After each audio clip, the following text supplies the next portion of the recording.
So I'm gonna make this video short and sweet. I wasted hours the other day trying to make a amateur smoke machine, and other people have made videos of making these things. No one really explained to me what they did, how they did this.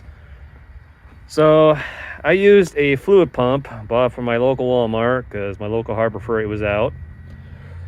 I tried using a cigar for the intake of the pump. That went nowhere. I learned you need a plastic tip cigar. Nobody stocked such a thing, but it was suggested in comments of another video, use a vape pen. So I ended up using this puff inhaled $12 mint flavored puff machine or puff vape pen.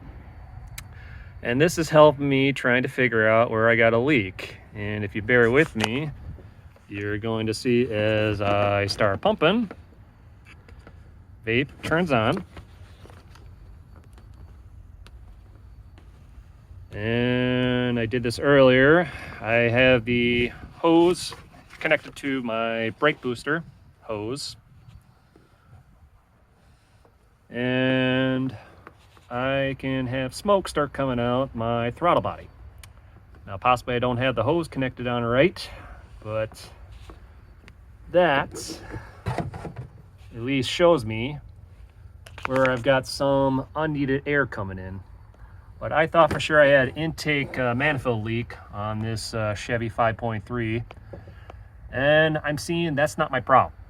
I've got other issues. I've got a bad cat. My driver's side catalytic converter is completely and utterly shot. But this amateur smoke machine I made, which is a $12 pump and a $12 vape pen, less than half price of what you would spend for your Amazon or elsewhere smoke machine. So hope this helps someone in the future. The biggest trick you got is to connect your vape pen to the intake of the fluid pump. I end up using an old intake manifold hose, cut the size, hose clamp, and little glass orifice there into the intake, and this is how I got a smoke machine. Also want to point out, when I did my smoke test, I did the plastic bag trick of disconnecting the hose from the mass airflow sensor. 2 bags, tie in your hose clamp, and then guarantee you're not going to be going into the mass airflow sensor to figure that out.